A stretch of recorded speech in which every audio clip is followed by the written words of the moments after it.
Good morning, welcome back. सब बच्चों ने बहुत सारा रक्षाबंधन भी मना लिया, ईद भी मना ली और संडे भी मना लिया। बहुत सारी मिठाई खाई, बहुत एंजॉय किया होगा, आई होप सो, है ना। और अगर किसी के भैया दीदी घर पे नहीं भी आ पाए होंगे, दूर रहते होंगे, तो भी फ़ोन पे बात की होगी, वीडियो कॉल की होगी, है ना। और आपकी गिफ्ट तो आप तक पहुँच ही गई होगी, आई एम श्योर, क्योंकि मेरी गिफ्ट भी मुझे मिल गई। ठीक है, चलो ठीक है, अभी हम फटाफट वापस पढ़ लें। अच्छा ये बताओ किस किस बच्चे को क्लास की याद आई, मैडम की और क्लास की याद आई भी किसी को कि नहीं, या सब भूल गए थे रक्षाबंधन मनाने में? थोड़ा तो मिस किया होगा ना कि चलो वीडियोस देखें, वीडियोस कब आएंगी। चलो ठीक है, अगर किसी ने ऐसा किया है तो बहुत अच्छी बात है। ठीक है, ओके, हम पढ़ रहे थे मोरल माइंड्स का फर्स्ट चैप्टर बीइंग फ्रेंडली। हमने इसकी बड़ी सुंदर कहानी पढ़ी थी, आमू वाली, जो एक मैंगो ट्री की कहानी थी, है ना। ठीक है जी, अब हमने क्या देखा था इसके अलावा? वर्ड मीनिंग्स, हार्ड वर्ड तो हमने कर लिए थे। और अब हम करेंगे वर्ड मीनिंग।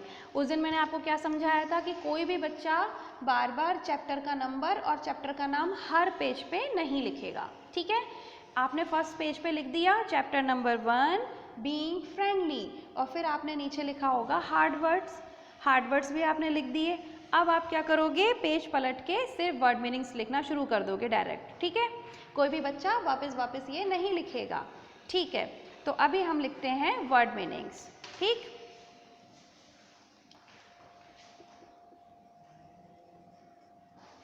वर्ड्स और यहां लिखेंगे उनके मीनिंग्स। ओके, हाँ, तो सबसे पहला था everybody. First is EVERYBODY, everybody. थोड़ा बड़ा लिख देती हूँ ताकि आपको ठीक से दिखाई देगा। EVERYBODY, everybody. एवरीबडी मीन्स क्या होता है? ऑल, और हिंदी में हम इसको बोलते हैं सभी। ठीक है, second huge, HUGE, huge means होता है बहुत बड़ा। ठीक है,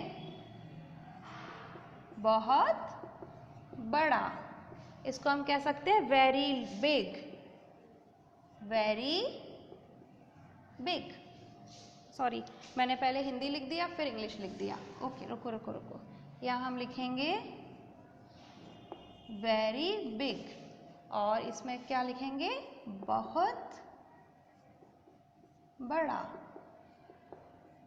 ठीक है, third one is insects.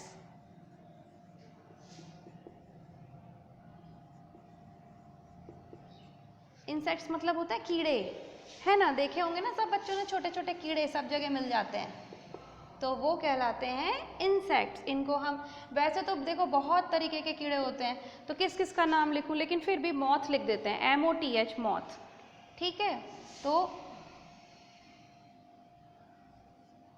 Moth are insects, MOTH। Fourth one relish. Relish means क्या होता है? एंजॉय करना, ENJOY, एंजॉय मतलब, या फिर स्वाद से खाना किसी चीज़ को, मज़े लेना किसी चीज़ के। आप देख रहे थे ना, छोटे छोटे इंसेक्ट जो थे वो उसके मैंगोज को खाकर बड़ा रैलिश करते थे, उसका बड़ा स्वाद लेते थे, है ना। तो रैलिश मतलब इसको बहुत एंजॉय करते थे। ठीक है, फिफ्थ बी हाइव, BEEHIVE,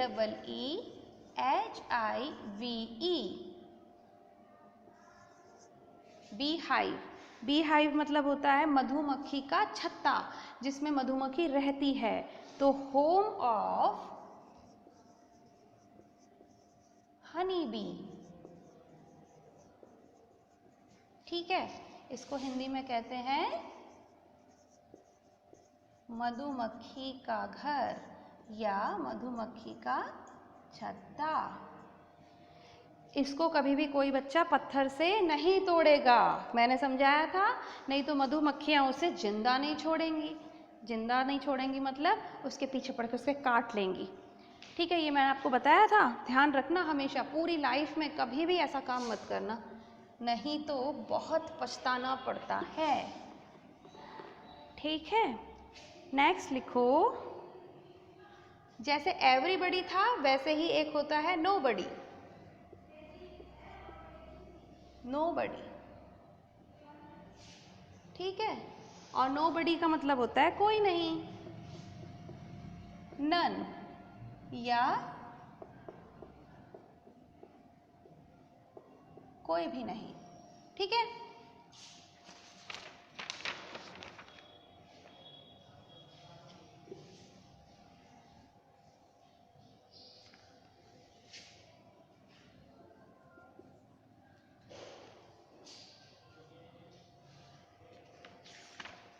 ओह लेकिन मैंने आपको तो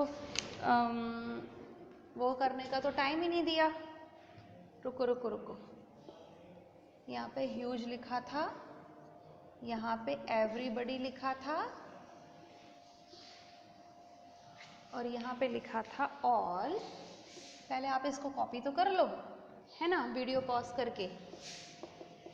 ऑल यहाँ लिखा था सभी, इसको पहले कॉपी कर लो, फिर हम आगे लिखेंगे।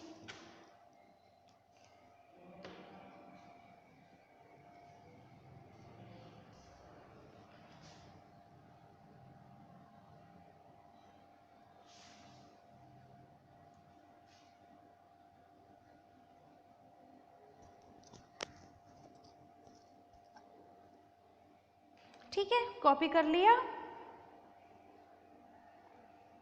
ओके, अब नेक्स्ट लिख सकते हैं, जैसे एवरीबडी होता है सभी, वैसे ही नोबडी होता है कोई नहीं। तो 7th हो गया आपका, सॉरी 6th हो गया, नोबडी, इसका मतलब होता है कोई भी नहीं।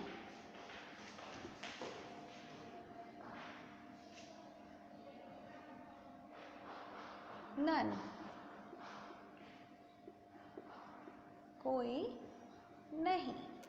ठीक है, नेक्स्ट होता है creatures.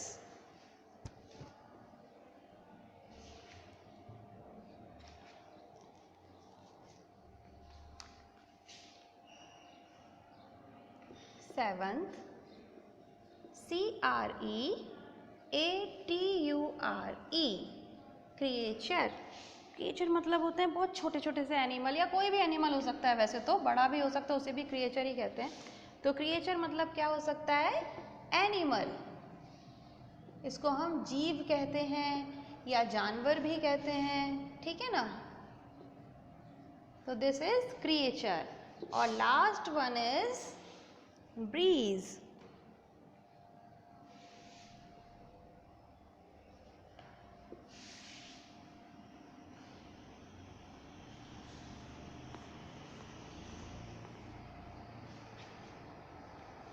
Last one is BREEZE,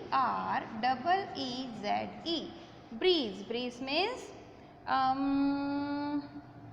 अच्छी सी हवा, बहुत प्लीजेंट सी हवा जो होती है ना, वो वाली हवा। जैसे ऐसे तो हवा चलती है, लेकिन जो प्लीजेंट हवा होती है, जेंटल विंड होती है, उसे कहते हैं ब्रीज। जेंटल विंड, इसको हम कह सकते हैं सुहानी हवा। जब बहुत ज़ोर ज़ोर से हवा चलती है, आपका पूरे मुंह पे धूल मिट्टी जम जाती है, उसको ब्रीज नहीं कहते, ठीक है, उसको तो आंधी कहते हैं। तो ब्रीज किसे कहते हैं, जब अब ठंडी ठंडी हवा चलती है। जैसे कल इतना अच्छा मौसम हो रहा था और आप रक्षाबंधन मना रहे थे, तो मज़ा आ रहा था ना, ठंडी ठंडी हवा चल रही थी, छत पे जाके खड़े हो जाओ ऐसे आराम से, तो कितना अच्छा लगता है, उसे हम कहते हैं ब्रीज। जेंटल विंड यानी कि सुहानी हवा। तो this is all about the word meanings. ठीक है, कर लो इसको फटाफट।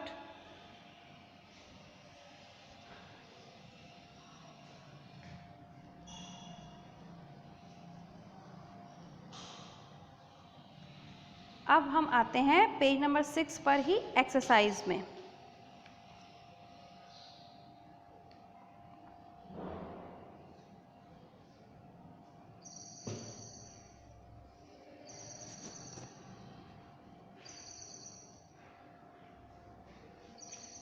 Page number 6, exercise.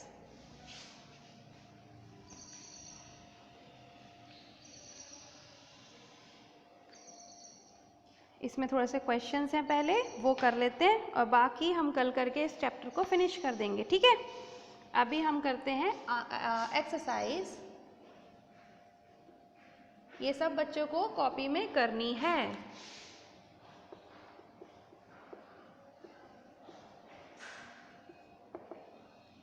First question is answer the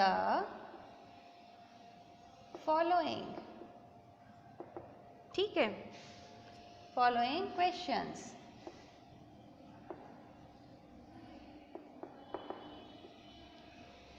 इसमें क्वेश्चन नंबर 1 देखो, who sings for mango tree? Who sings for mango tree? Mango tree के लिए कौन गा रहा था? कौन बैठ के गाता है उसके अंदर? कोयल, KOYAL, coil sings for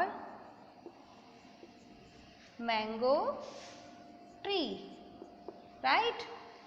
coil sings for mango tree. Second question, where do parrots live? Parrots कहाँ पर रहते थे? Parrots live in the hole of his huge trunk. इसकी जो ट्रंक में देखा था ना अपन ने, पैरेट्स कहाँ बैठे हैं घर बना के? इतनी बड़ी ट्रंक है, उसमें छोटे छोटे होल बना के बैठे हैं, है ना, और ये पैरेट्स का घर है। तो हम लिखेंगे, क्वेश्चन जो है वो है where do parrots live? Answer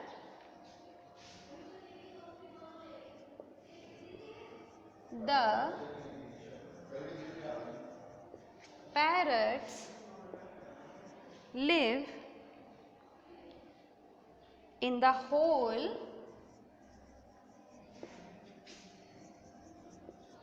of, या फिर ऐसे लिख दो, हाँ ठीक है, in the hole of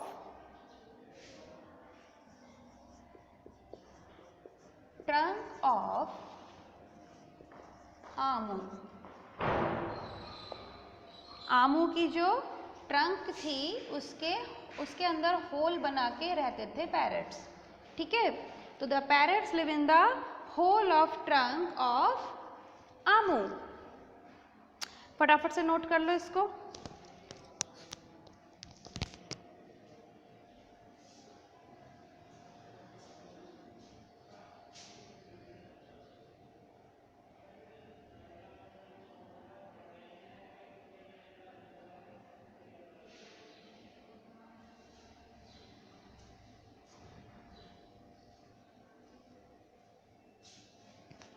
Next question,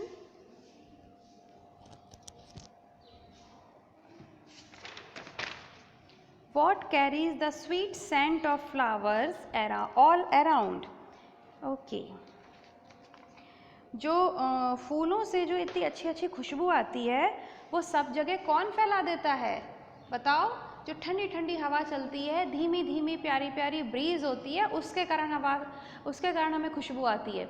अगर बिल्कुल हवा ना चले, बिल्कुल जो प्लांट्स हिले ही नहीं, तो फिर कितने भी फूल खिले रहेंगे, हमें उनकी खुशबू नहीं आएगी, ठीक है। आपको एक बात पता है, जब आप बड़े हो जाओगे तब आप एक चीज़ पढ़ोगे, हवा जो होती है वो ही सब चीज़ों को एक जगह से दूसरी जगह पहुंचाती है। कैसे? आपको पता है, इस पूरे कमरे में या आपके घर में कमरे में हर वक्त एयर होती है, लेकिन अगर आप पंखा, कूलर, एसी कुछ नहीं चलाओगे तो आपको गर्मी लगने लग जाती है, पसीना आ जाता है। लेकिन जब आप पंखा चला देते हो तो आपकी गर्मी कैसे भाग जाती है? क्योंकि वहाँ पे जो एयर थी उसको पंखे ने जल्दी जल्दी जल्दी रोटेट कर दिया। समझ आया?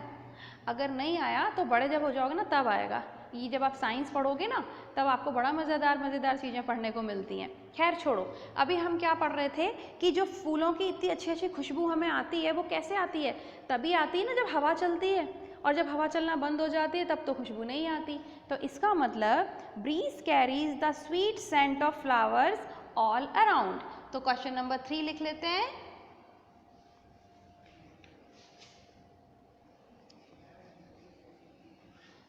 Question number 3 is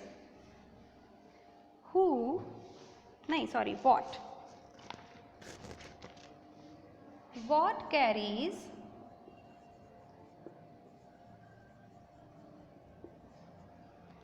the sweet scent, the sweet scent of the flowers all around,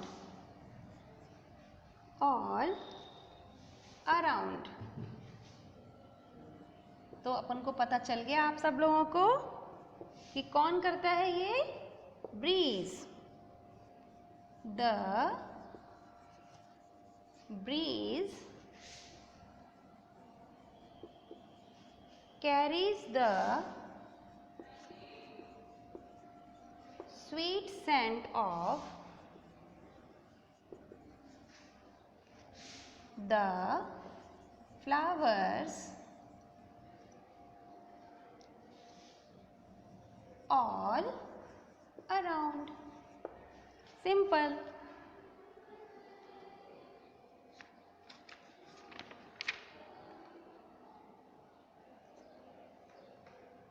ठीक है, अब last question, What does आमू give to everyone? आमू सभी को क्या देता है? देखें, What does आमू give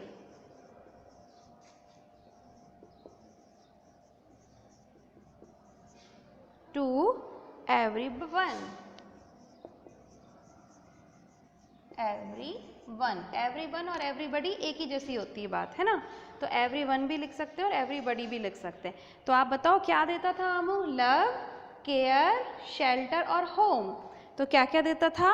अच्छा, इसके अलावा वो सबको बहुत सारा प्यार देता था, ये तो पता ही है। उसके फ्रूट्स मिलते थे और वो होम भी देता है।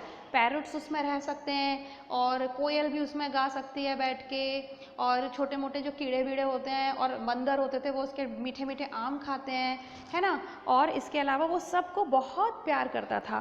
तो हम लिख सकते हैं कि आमू गिव आंसर, आमू गिव्स क्या क्या? लव, फ्रूट्स, ठीक है, एंड होम टू everyone.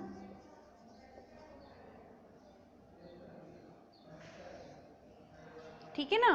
तो हमने क्या देखा? आमू gives love, fruit and home to everyone. इसको फटाफट नोट कर लो।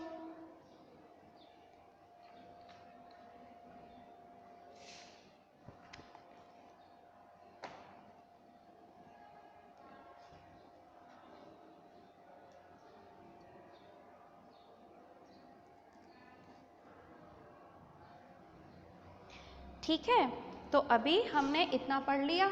अब थोड़ी सी एक्सरसाइज बची है, वो हम कंप्लीट कर लेंगे। यहाँ तक सारा काम कॉपी में कर लेना फटाफट, अच्छे से एक अच्छी सी कॉपी बना लो, उसमें सुंदर सुंदर हैंडराइट में काम करना शुरू कर दो।